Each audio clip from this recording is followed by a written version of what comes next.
Elite Group వారి Ixora 2.5, 3 and 3.5 BHK ultra luxurious apartments JNTU Hyderabad. మరిన్ని వివరాలకి ఈ కింది నంబర్ని సంప్రదించండి.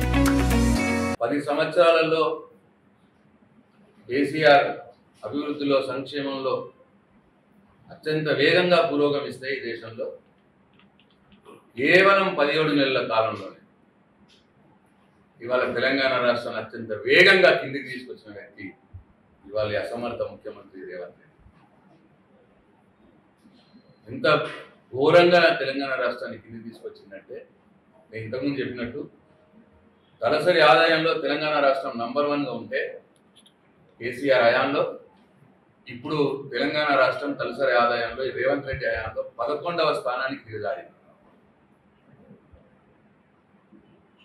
1వ స్థానంలో కేసీఆర్ అప్పుడు ఉంటే తలసరి ఆదాయంలో 11వ స్థానంలోకి వచ్చింది రేవంత్ రెడ్డి హయాంలో. జిఎస్డిపి వృద్ధి రేటులో కేసీఆర్ హయాంలో తెలంగాణ రాష్ట్రం 3వ స్థానంలో ఉంటే ఇప్పుడు 14వ స్థానానికి దిగజారింది తెలంగాణ రాష్ట్రం. కేవలం 17 నెలల కాలంలోనే. ఈ 2 ఉదాహరణలు చాలు ఈ రాష్ట్రం విధ్వంసం అయింది అని చెప్పడానికి. ఇంతకంటే ఉదాహరణలు అక్కర్లేదు. ఎన్నో హామీలు ఇచ్చిండు.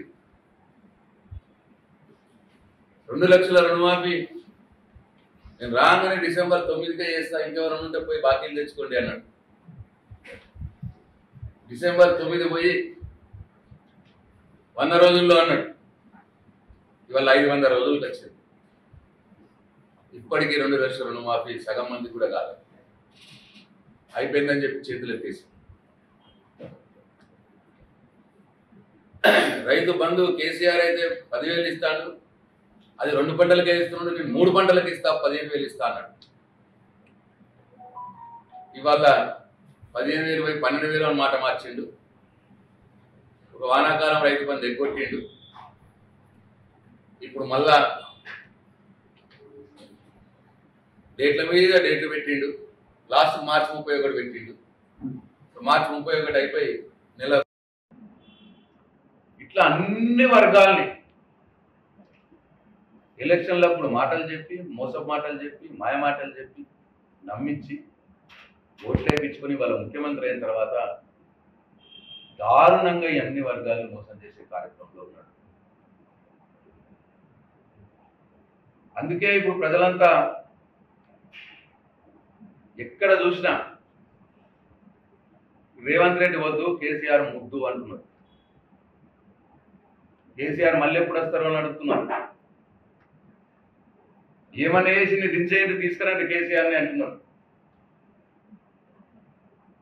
ఘోరంగా మోసపోయినామనే భావన ఇవాళ రైతుల్లో, మహిళల్లో, విద్యార్థుల్లో, నిరుద్యోగుల్లో, ఉద్యోగస్తుల్లో, పేద ప్రజల్లో, వృద్ధుల్లో, బీడీ కార్మికుల్లో, ప్రతి ఒక్కరిలో ఇవాళ మోసపోయినాము అన్న భావన వీళ్ళ చూస్తా ఉన్నారు.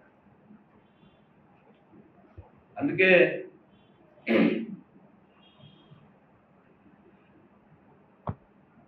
ఇవాళ టిఆర్ఎస్ పార్టీ, కేసీఆర్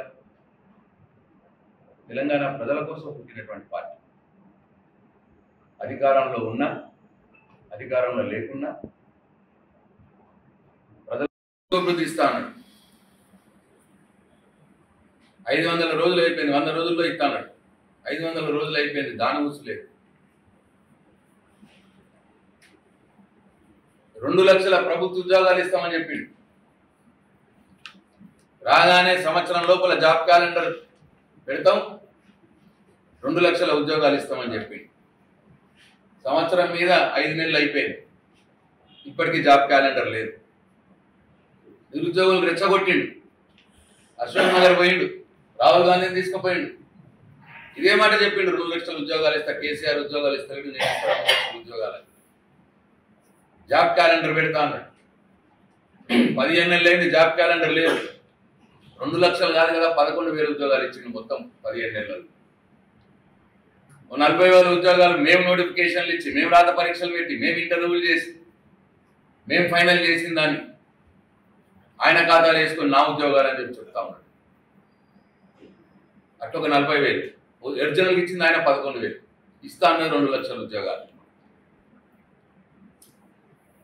ఇట్లా నిరుద్యోగుల్ని మోసం చేసి విద్యార్థులకు 5 లక్షల ఫ్రీ కార్డు ఇస్తా అన్నాడు. కరుగుల పేరు మీద రైతుకు నష్టం చేస్తే ఊరుకునే ప్రశ్నే లేదు. నేను రైతులకి మనం చేస్తా ఉన్నా, ఎక్కడికక్కడ మన నియోజకవర్గ ఇన్ఛార్జీలు ఉన్నారు, మాజీ ఎమ్మెల్యేలు గౌరవనీయులు ఉన్నారు. మీకు ఏ ప్రాంతంలో ఏ నియోజకవర్గంలో రైతులకు తరపు తీస్తే వారికి అర్జెంటుగా మీరు సమాచారం అందిస్తే బీఆర్ఎస్ పార్టీ మీ పక్షాన పోరాటం చేస్తుంది. ఈ ప్రభుత్వం మీద మీకు ఎలాంటి నష్టం కాకుండా చూస్తానని చెప్పి విజ్ఞప్తి చేస్తా ఉన్నాం. అట్లనే రైస్ మిల్లర్లకు కూడా మీరు లేట్ చేసి డిలే చేసి మీ లారీలు దించుకోకుండా ఉంటే ఇప్పటికే కొన్ని దగ్గర ఎల్లారెడ్డిలో దృష్టికి వచ్చిన సురేందర్ గారు దాని మీద పోరాటం చేస్తా ఉన్నారు. మరిన్ని వీడియోస్ కోసం ఛానల్ ని సబ్స్క్రైబ్ చేయండి. లేటెస్ట్ అప్డేట్స్ కోసం వాట్సాప్ ఛానల్ ని ఫాలో అవ్వండి. ఆ లింక్ డిస్క్రిప్షన్ లో ఉంది.